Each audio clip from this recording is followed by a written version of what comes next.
ప్రేక్షకులందరికీ నమస్కారం. ప్రస్తుతం మనతో పాటు ప్రముఖ ఆధ్యాత్మికవేత్త, జ్యోతిష్య వాస్తు పండితులు, బ్రహ్మశ్రీ డాక్టర్ గుండేపూడి శివ సుధీర్ శర్మ గారు మనతో ఉన్నారు. గురుగారితో మాట్లాడేద్దాం. నమస్కారం గురుగారు. శ్రీమాత్రే నమః. శ్రీ గురుభ్యో నమః. గురుగారు, జూన్ మాసంలో మీనరాశి వారి పరిస్థితి ఏ విధంగా ఉండబోతుంది? ఎలాంటి ఫలితాలు ఉండబోతుంది? ఎలాంటి జాగ్రత్తలు, పరిష్కారాలు చేసుకోవాలి గురుగారు వీళ్ళు? ముఖ్యంగా నాన్న మీనరాశి జలరాశిగా చెప్పుకోవచ్చు. మీనరాశిని కూడా ఇక్కడ మీనరాశి వారి తత్వం ఎలా ఉంటుంది అంటే, వాళ్ళు ఉండేటువంటి పరిస్థితుల రీత్యా వాళ్ళ మానసిక స్థితి మారుతూ ఉంటుంది, వాళ్ళ ఆలోచన విధానం మారుతూ ఉంటుంది. ఇప్పుడు చేప చూడండి, భూమి మీద ఒకలాగా ఉంటుంది, నీళ్ళలో ఒకలాగా ఉంటుంది. స్థానబలం లేకపోతే కష్టం వీళ్ళకి. ముఖ్యంగా అందులోనూ ఎవరో ఒకటి సపోర్ట్ తీసుకొనే మాట్లాడుతుంటారు. వీళ్ళు సొంతగా పని చేస్తూ చేయగలిగినటువంటి సామర్థ్యం ఉంటుంది, కానీ పక్కా ఇంకొకళ్ళ సపోర్ట్ మాత్రం ఉంటే ఇంకాస్త దృఢంగా చేయడానికి ముందు వెళ్ళేటువంటి అవకాశం బాగా ఉంటుంది. అందులోనూ వీళ్ళ ఆలోచన చాలా లోతుగా ఉంటుంది. ఏదో మనం పైన ఆలోచించి ఈ పని చేద్దాం అనుకునేటువంటి పరిస్థితి ఉండదు. ఇన్డెప్త్ ఉంటుంది. డీప్గా ఆలోచించి ఈ పని చెయ్యాలా వద్దా అనేటువంటిది సగం వెళ్ళిన తర్వాత ఆలోచించరు. స్టార్టింగ్లోనే ఒక దృఢమైనటువంటి నిర్ణయం తీసుకొని ఆ మార్గంలో ప్రయాణం చేసేటువంటి లక్షణాలు తప్పనిసరిగా మీనరాశి వారికి ఉంటాయి. ఇక మీనరాశి వారికి జూన్ నెలలో చూసుకుంటే చాలామంది కూడా ఏళ్ళనాటి శని 7.5 సంవత్సరాల శని అని చెప్పి బాధపడుతున్నారు. నిజంగా ఇప్పుడు మనం చెప్పబోయే మాట వింటే ఎగిరి గంతు వేయడం అనేది తప్పనిసరి. మీనరాశి వాళ్ళకి జూన్ నెలలో అనుకూలత ఉన్నంత మరల కన్యారాశి, ఇందాక చెప్పాను నేను, కన్యారాశి వారికి చాలా అనుకూలంగా ఉంది, సింహరాశి వారికి అనుకూలంగా ఉందని. వీళ్ళిద్దరిది కలిపి ఎంత అనుకూలత ఉంటుందో అంత అనుకూలత మీనరాశి వాళ్ళకి ఈ జూన్ నెలలో తప్పనిసరిగా కలుగుతుంది. డబుల్ అదృష్టం అంటారు. డబల్ కాదు, త్రిబుల్. 2 రాశులు కలిపి 2 ఈ రాశితో కూడా ఉంటుంది కదా, కాబట్టి త్రిబుల్ అని చెప్తాను నేను. వీళ్ళ పని ఏదైనా సరే ఒకసారి చేస్తే, భాషాగారి లెక్కనే ఒకసారి చెప్తే 100 సార్లు చెప్పినట్టే, ఒక పని చేస్తే 100 రకాల ఫలితాల్ని చవి చూసేటువంటి అవకాశం కనబడుతూ ఉంటుంది. ఇప్పుడు ఒక పని చేస్తాం, దాని ద్వారా ఒక మార్గం ద్వారానే డబ్బు వస్తుందని మనం ఆలోచిస్తాం కదా, కానీ ఇది ఇక్కడ ఇంకో చోట ఎక్కడో కనెక్ట్ అయ్యి తద్వారా వీళ్ళకి ఇంకో మార్గం నుంచి కూడా డబ్బులు వచ్చేటువంటి, ఆదాయం వచ్చేటువంటి పనులు వీళ్ళ చెంత చేరతాయి. వీళ్ళు అలాంటి పనులు ప్రారంభిస్తారు, సంపూర్ణం చేస్తారు. ఆర్థికంగా ఎక్కడా లోటు లేదు. ఇదే విధంగా 1-2 సంవత్సరాలు ఉంటే చాలు మొత్తం ప్రపంచాన్ని దున్నేయచ్చు అనుకునేంత ఆనందంగా ఉండేటువంటి ఆర్థిక పరిస్థితి మీనరాశి వాళ్ళకి జూన్ నెలలో కనపడుతుంది. కాబట్టి ఏ రకమైనటువంటి సమస్యలు లేవు. గౌరవ మర్యాదలు ఇనుముడింపజేస్తారు, ఇంకా పెరుగుతాయి. మంచి పేరు ప్రతిష్టలు పెరుగుతాయి.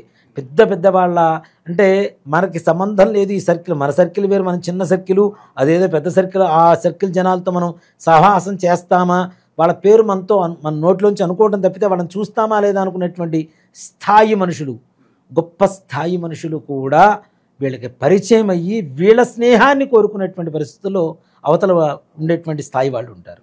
అంత గొప్ప సమయంగా చెప్పుకోవచ్చు.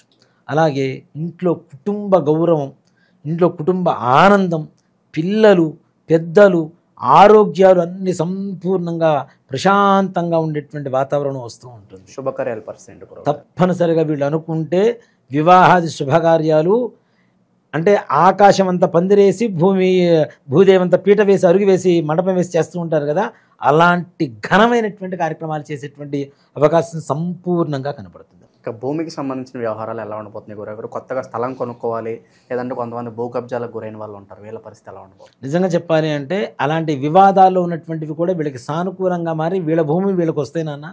అలాగే కొత్తగా భూమి అనుకునేటువంటి వాళ్ళకు కూడా భూమి కొనడానికి కావాల్సిన వనరులు సమకూరుతూ ఉంటాయి.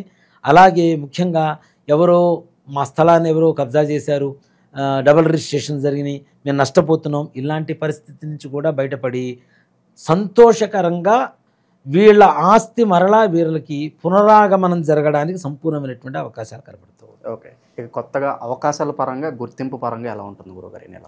వీళ్ళు చేసే పని 10% అయితే వీళ్ళ గుర్తింపు 110% ఉంటుంది మీనరాశి వాళ్ళకి.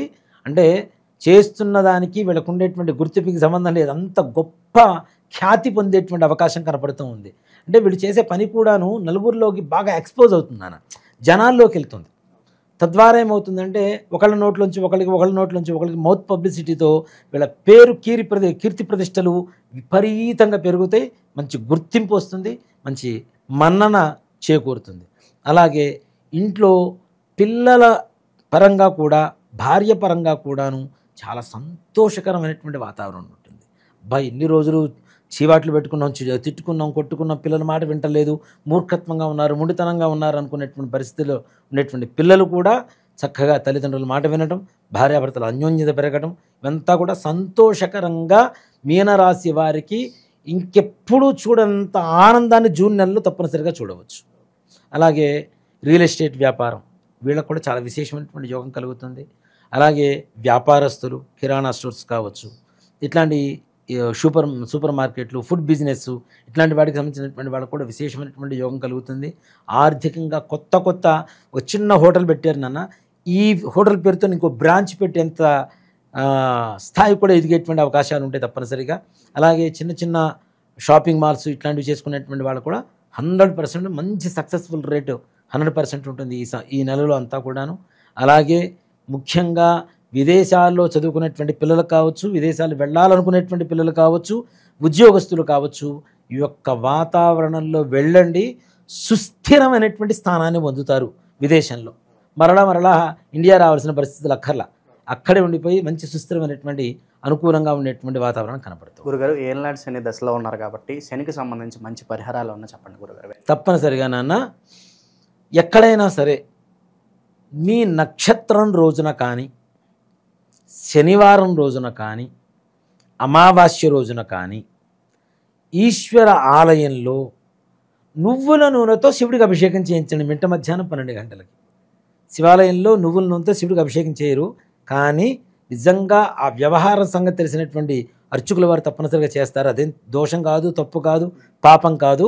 నువ్వుల నూనెతో శివుడికి ఎవరైతే మిట్ట మధ్యాహ్న పూట అమావాస్య, శనివారాలు, మన జన్మ నక్షత్రం రోజున అభిషేకం చేస్తారో ఏళ్నాటి శని బాధ సంపూర్ణంగా నివృత్తి కలిగి శనీశ్వరుడు తప్పనిసరిగా శుభదృష్టితో మనల్ని ఆశీర్వదిస్తాడు. సో ఓవరాల్గా ఈ నెలలో మీనరాశి వాళ్ళందరూ కూడా ఏ విధంగా ఉండిపోతుందో చాలా బాగా వివరించారు గురుగారు. ధన్యవాదాలు. శ్రీమాత్రే నమః. శ్రీ గురుభ్యో నమః.